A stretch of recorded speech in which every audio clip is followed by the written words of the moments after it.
Welcome to the Deep Dive. Today we're putting on our psychology lenses. We're taking a really close look at those everyday parenting challenges that can, leave you scratching your head sometimes. hmm We've got this great piece, Navigating Common Parenting Challenges with Psychological Insights from Self-Sensei.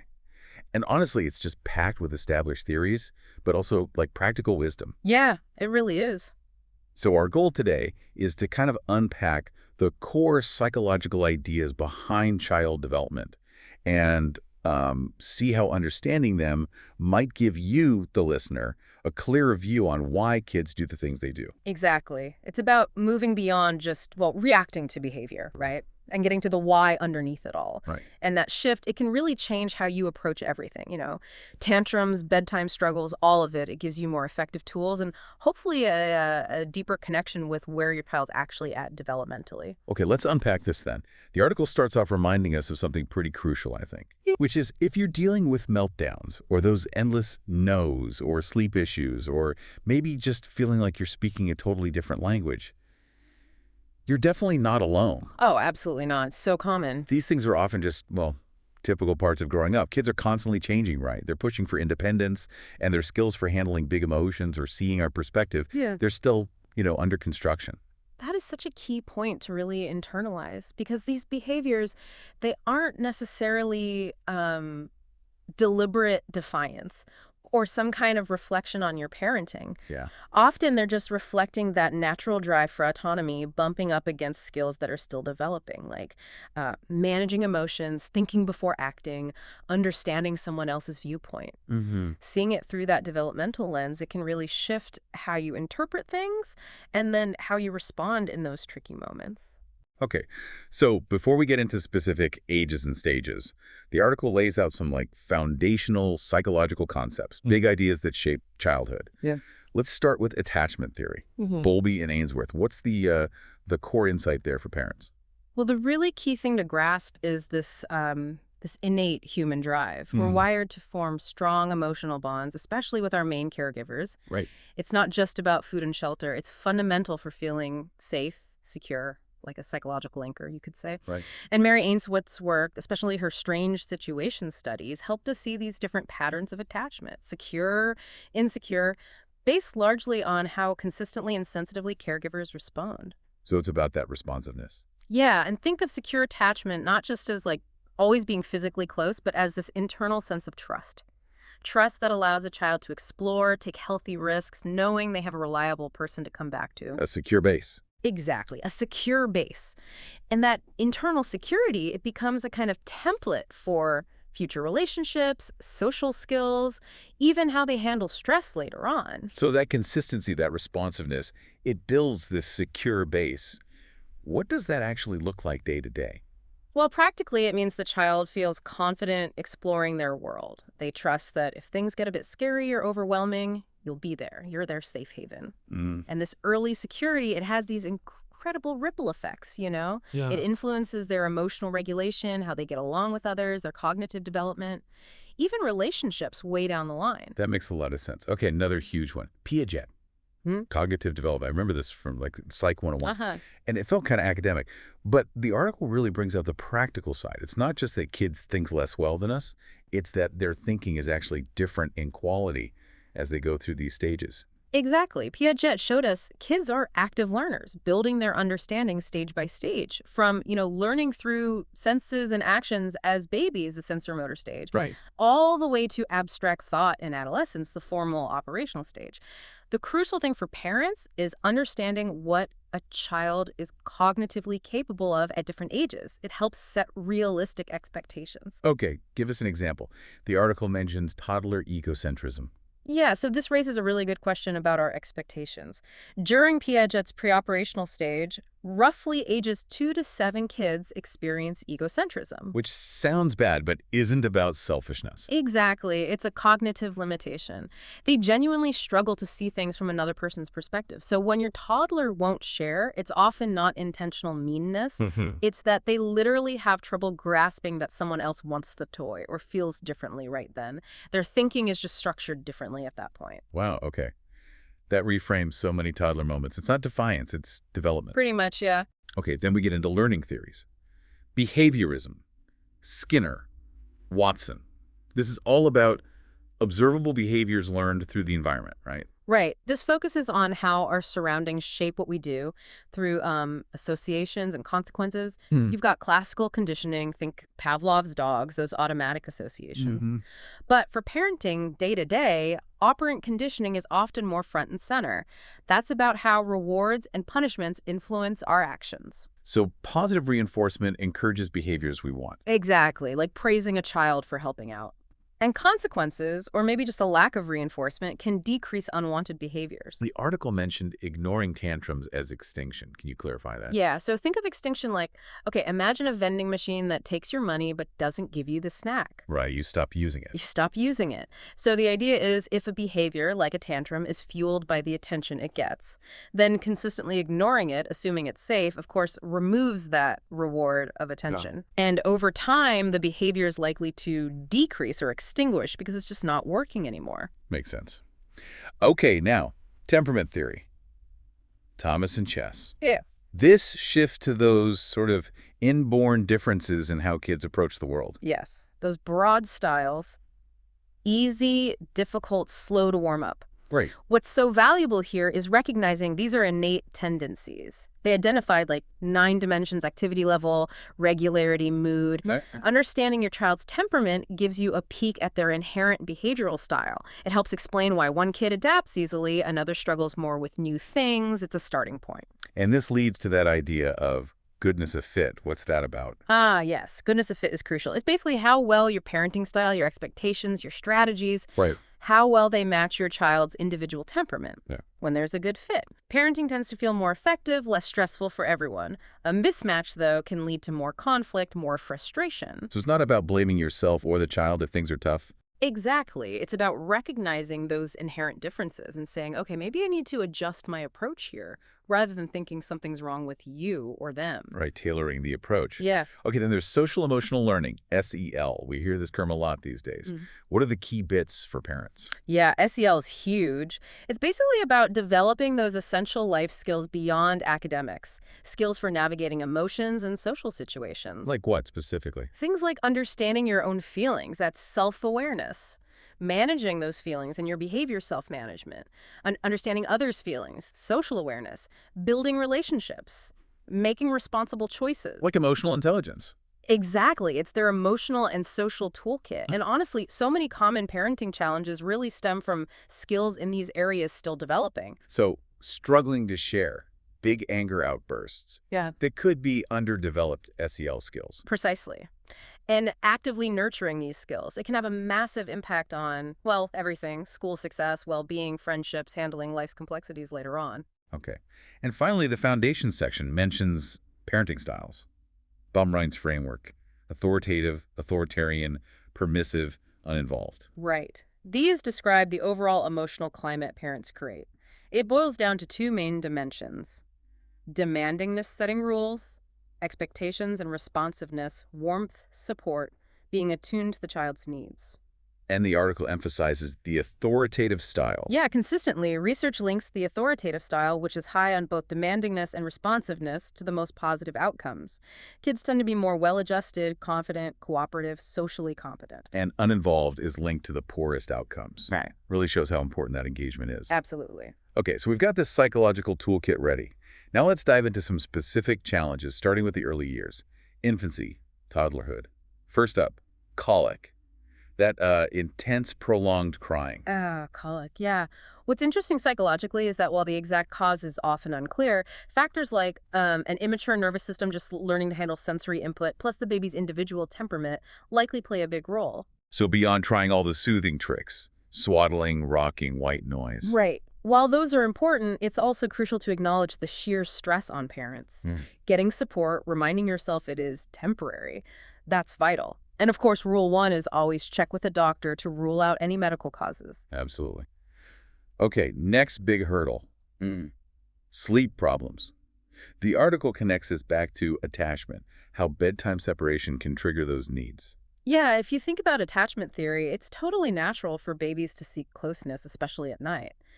But, and this is key, the article stresses that while things like co-sleeping are one approach, They aren't the only way to foster secure attachment or good sleep. What really matters within that attachment framework is consistent emotional availability during waking hours. That builds the security. That's a really important distinction because there's so much conflicting advice, especially around sleep training. The article mentions things like cry it out or the Ferber method. What's the psychological view? Well, this really brings up that balance between security and developing independence. And interestingly, the research cited suggests there aren't significant long-term differences in attachment or behavior problems between sleep-trained babies and others. Really? Yeah, some studies even found lower stress hormones in sleep-trained babies later on. The takeaway, it seems to be, consistency in whatever method you choose, combined with being warm and responsive during the day, that's what supports healthy sleep within a secure attachment. So setting sleep boundaries doesn't automatically harm the bond. Not if the child feels fundamentally secure and loved during their waking life, according to this perspective. It's about the overall relationship quality. That's definitely reassuring. And for slightly older kids, toddlers, maybe positive reinforcement like sticker charts could work? Absolutely. And yeah, always consult a pediatrician with any sleep concerns. Okay. Now for a classic. Toddler tantrums. The article really emphasizes these aren't malicious. No, definitely not. Think of a tantrum as like a perfect storm. This huge drive for independence crashing into limited language skills and, frankly, immature emotional regulation. They just get overwhelmed. Totally. They're frustrated. They don't have the words or the internal breaks yet. Plus, going back to Piaget, that egocentrism makes it really hard to cope when they don't get what they want right now. Makes sense. Fatigue, hunger, common triggers too. The article has these handy acronyms. CALM for prevention, RIDD for responding. Can you walk us through those? Sure. CALM is about prevention. Communicate well, model feelings, attend to needs, hunger, sleep, safe environment, fair expectations. Let them share feelings and listen, offer choices, and make routines predictable. Okay. And RIDD is for when the storm hits. Right. RIDD, remain calm yourself, easier said than done. Ignore the behavior if it's just attention-seeking and safe. Distract if possible. Do say yes to underlying needs, but not the specific demand that caused the tantrum. And maybe a brief, calm timeout, not as punishment, but as a reset button for everyone. The focus is on teaching, not just punishing. Exactly. Positive discipline teaching the skills they need instead. Okay, moving into preschool and early school years. Defiance, non-compliance. Seems to ramp up again. Yeah, that push for autonomy continues. It's actually a healthy sign of their developing sense of self, their understanding of rules. Although, as Piaget reminds us, that understanding is still, evolving and not always logical to us. But persistent defiance could be something more. It could be. If it's really persistent, really excessive, it might warrant looking into something like oppositional defiant disorder, ODD.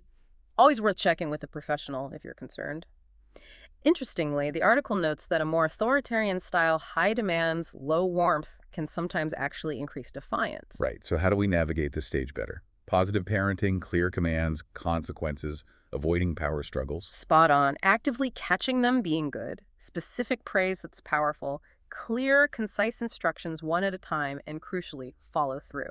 Clear limits with logical consequences that you explain, picking your battles, offering choices within limits that help sidestep those power struggles. Routines are still gold. And for bigger challenges, things like parent-child interaction therapy, PCIT, or token economies can be really helpful tools. Okay, another tricky one. Lying and stealing. The article explains how understanding develops. Like, before 3, lying isn't really intentional. Right. Then in the preschool years, there's that fantasy versus reality confusion. Later, say 6 to 12, they understand it's wrong, but might lie to avoid punishment, meet expectations, get attention. And stealing, younger kids might not fully get ownership. Exactly. Older kids, it could be peer pressure, low self-esteem, unmet needs. The key is considering the developmental stage. Explore the reason behind it: fear, want.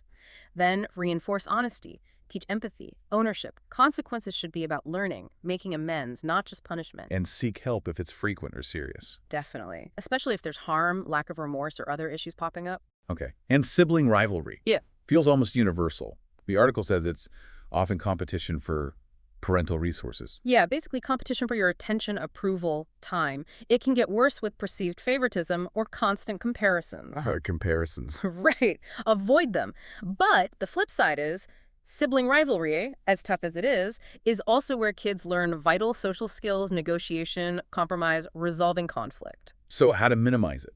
Avoid comparisons, celebrate individuality, treat them fairly, not always identically, cooperative environment, model good conflict resolution. Spend quality one-on-one time with each kid. And when fights happen, intervene calmly, help them problem solve. Don't just jump in and take sides. Okay.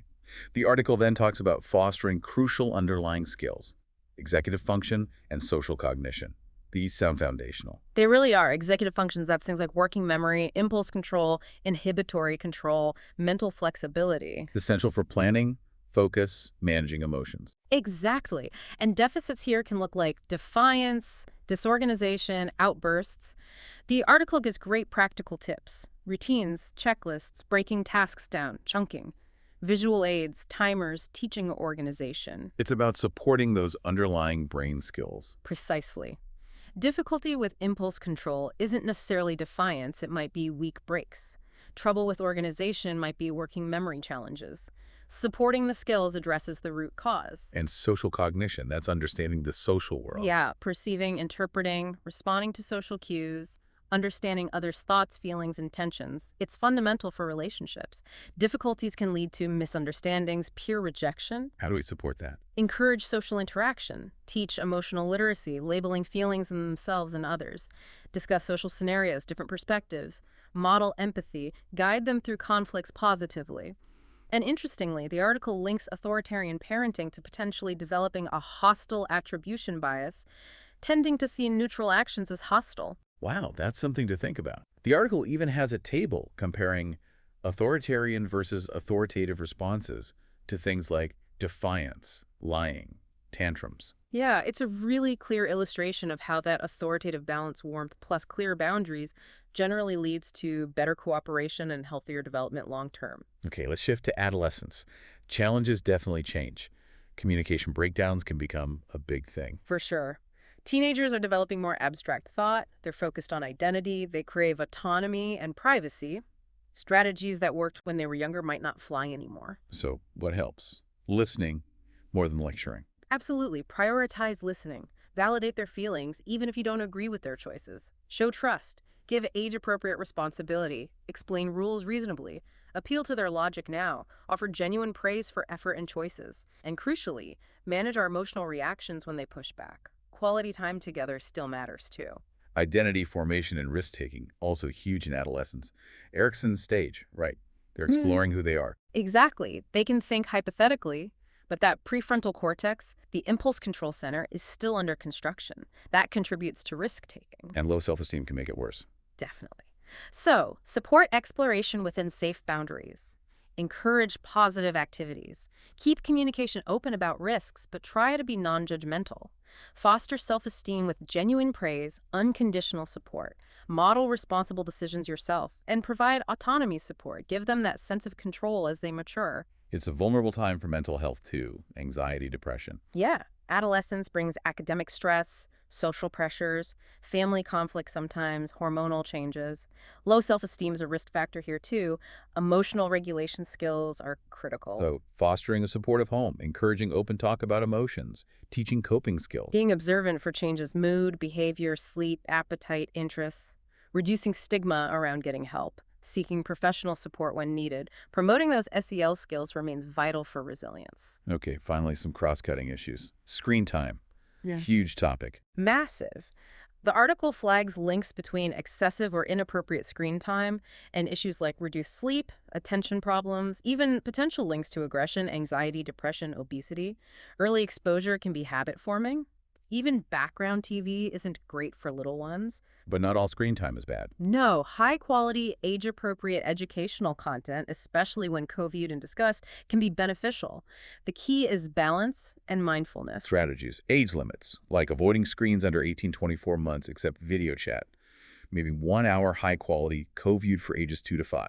Co-viewing, prioritizing good content, screen-free times and zones, meals, bedrooms before bed, modeling healthy use ourselves, encouraging alternatives like play and reading. Right. Then fostering motivation, self-determination theory, SDT, those core needs, competence, autonomy, relatedness. Yes, feeling effective, having a sense of choice, feeling connected. When those needs are met, kids develop more intrinsic motivation doing things because they want to, not just for a reward. And autonomy-supportive parenting is key here. Offering choices, explaining rules. Exactly. Minimizing controlling language, taking their perspective. Over-reliance on external controls, like in purely authoritarian approaches, can actually undermine long-term motivation by thwarting that need for autonomy. The goal is willing internalization of values. Makes sense. And adapting to temperament, again, that goodness of fit. Right, revisiting that idea. The article gives a fascinating example. Maternal warmth boosted empathy in low-inhibited toddlers, but maternal reasoning was linked to lower empathy in high-inhibited toddlers. Wow. Shows how one size really doesn't fit all. Exactly. It hammers home the need to observe your child, tailor your approach. What works for one might backfire with another based on their innate temperament. Be patient, consistent, adjust your soothing, focus on strengths. And lastly, the parent's role. Modeling regulation, providing that secure base. It brings us full circle, really. We are the models. Our ability to manage our own emotions hugely influences their ability to learn self-regulation. Kids learn by watching us. We're the emotional anchors. We are. And that consistent, secure attachment, being that reliable safe haven, fosters their exploration, their ability to take healthy risks, learn from mistakes, build resilience. It's foundational. Wow. Okay, we have covered a lot of ground today. Really dove deep into the psychology behind common parenting challenges. Attachment, cognitive development, learning, temperament, SEL, parenting styles. Yeah, it's a rich landscape. And I think the core message that keeps coming through is the strong evidence for that authoritative style, the balance of warmth, clear expectations, and responsive communication. That seems most conducive to positive development overall. But it's not rigid. No, not at all. Effective parenting is dynamic. It requires that adaptability, that reflectiveness, finding that goodness of fit with your unique child at their specific stage. It's an ongoing process of observing, understanding, and adjusting. So as you, the listener, reflect on all this, maybe think about which principles resonate most with what you're experiencing right now. Is it a new lens on toddler tantrums? Or thinking about how to foster more autonomy in your teenager? It really is a journey of mutual growth, isn't it? Parent and child learning together. Absolutely. By embracing some of these psychological insights, prioritizing that connection, hopefully you can navigate the challenges with a bit more confidence and really help your kids thrive. What questions has this sparked for you, thinking about your own parenting or your child's development? That's always a great place to start. It really is just the beginning of a deeper understanding. Thanks for diving deep with us today.